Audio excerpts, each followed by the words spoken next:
নিরামিষ ঢ্যাঁড়সের এই রান্নাটা স্বাদ হয় একেবারে দুর্দান্ত। নমস্কার, পুতুল ভান্ডারী কিচেনে সবাইকে স্বাগত। তা ঢ্যাঁড়স রান্না করবার জন্য আমি আমার পরিমাণ মতো ঢ্যাঁড়সগুলো নিয়ে নিয়েছি। ঢ্যাঁড়সগুলো কাটার আগে খুব পরিষ্কার করে ধুয়ে জলটা মুছে নিয়েছি। যে ঢ্যাঁড়সগুলো খুব লম্বা, মুখের দিকটা পিছন দিকটা কেটে বাদ দিয়ে সেগুলো আমি দু টুকরো করে নিচ্ছি। আর যেগুলো একটু মাঝারি সাইজের সেগুলো পিছন দিয়ে মুখের দিক কেটে এগুলো আমি গোটা গোটায় রাখছি। একটু বড় বড় টুকরো করে রাখলে এই ঢ্যাঁড়সের রান্নাটা দেখতে বা খেতে খুব ভালো লাগে। রান্নাটা দেখার পর একটা লাইক শেয়ার কমেন্ট করতে ভুলবেন না। আর আমার চ্যানেলটিকে সাবস্ক্রাইব করে নেওয়ারও অনুরোধ জানালাম। সমস্ত ঢ্যাঁড়সগুলো এইভাবে আমি একটু বড় বড় করেই কেটেছি। ঢ্যাঁড়সগুলো কাটার পর কিন্তু আর কোনো রকমই ধোয়া যাবে না।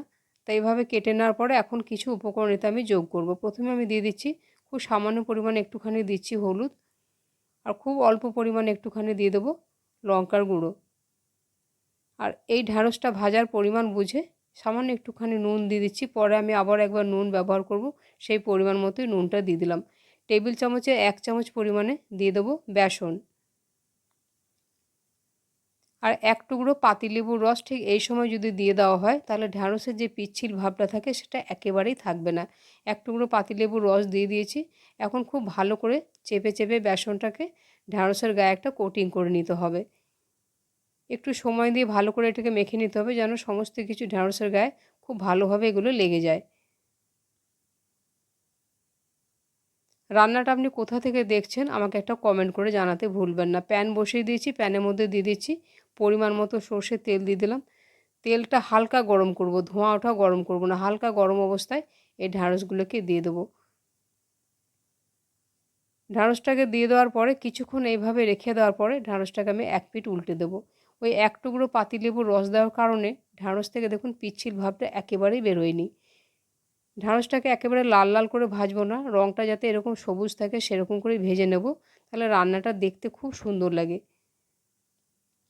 ঢ্যাঁড়সগুলো হালকা হালকা ভাজা হয়ে গেছে, ঢ্যাঁড়সগুলো আমি তেল থেকে তুলে নিচ্ছি।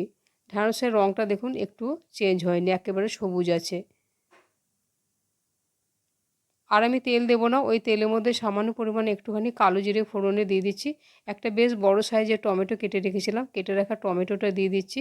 এখন একেবারে সবজির পরিমাণ বুঝে নুনটা দিয়ে দিচ্ছি, তাহলে টমেটোগুলো বেশ খুব তাড়াতাড়ি গলে যাবে। নুনটা দেওয়ার পরে কম আঁচে রেখেছি, কম আঁচে কিছুক্ষণ টমেটোটাকে এইভাবে নাড়াচাড়া করে দিচ্ছি। নুন দেওয়ার কারণে টমেটোটা বেশ তাড়াতাড়ি গলে যাবে। কম আঁচে এটাকে এভাবে আমি রেখে দেবো। এখন আমি মশলাটা করে নেবো। মিক্সির জারের মধ্যে টেবিল চামচের 1 চামচ পরিমাণে দিয়ে দিচ্ছি পোস্ত, আর এখানে আমি দিয়ে দিচ্ছি ওই 5-6টা পরিমাণে দিয়ে দিচ্ছি কাজু বাদাম। এর পরিবর্তে আপনারা চীনা বাদামও দিতে পারেন। চা চামচের 1 চামচ পরিমাণে দিয়ে দিচ্ছি হলুদ সর্ষে, এর পরিবর্তে কালো সর্ষেও দিতে পারেন। শুকনো অবস্থায় এটাকে ঘুরিয়ে নিয়েছি, তারপরে 1 চিমটি পরিমাণে নুন দিয়েছি। এখন এখানে আমি ঝাল অনুপাতে 4টে কাঁচা লঙ্কা দিয়ে দিচ্ছি। সামান্য পরিমাণে জল দিয়ে এটাকে খুব মিহি করে একটা পেস্ট করে নিতে হবে। পেস্টটা যত মিহি হবে রান্নাটা দেখতে বা খেতে খুব ভালো লাগবে। পেস্টটা করে নিচ্ছি, একটা বাটির মধ্যে ঢেলে দিলাম। আর ওই মিক্সির জারটা ধুয়ে সামান্য পরিমাণে একটু জলও এই বাটির মধ্যে দিয়ে দিচ্ছি। এখন এখানে দিয়ে দিচ্ছি পরিমাণ মতো চা চামচে হাফ চামচ দিয়ে দিচ্ছি হলুদের গুঁড়ো, আর চা চামচের হাফ চামচ পরিমাণে দিয়ে দিচ্ছি কাশ্মীরি লঙ্কার গুঁড়ো। এটা কিন্তু ঝাল হবে না, রঙটা সুন্দর হবে। খুব সুন্দরভাবে এই মশলাটার সাথে এটাকে মিশিয়ে নিচ্ছি। টমেটোটা আমি কম আঁচে বসিয়ে রেখেছি, এখন আমি নাড়াচাড়া করে দেবো। টমেটোটা আস্তে আস্তে গলে যাবে।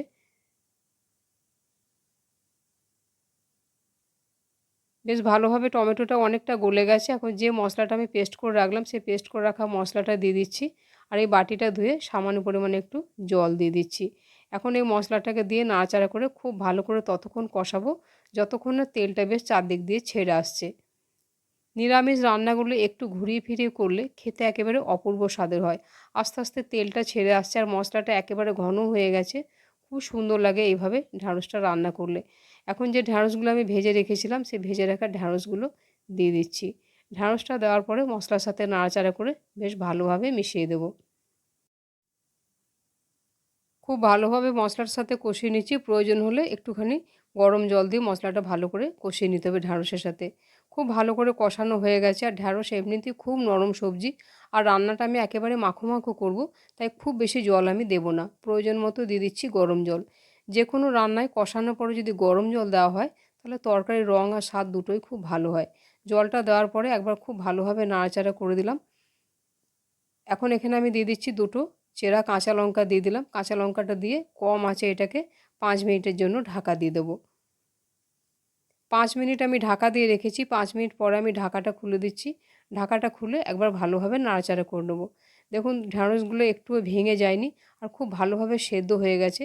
এরকম যেন গোটা গোটায় থাকে, ভেঙে গেলে কিন্তু তরকারিটা দেখতে বা খেতে ভালো লাগবে না, একটা পিচ্ছিল ভাব চলে আসবে। আমি 1 চামচ পরিমাণে স্বাদ অনুপাতে চিনি দিয়ে দিলাম।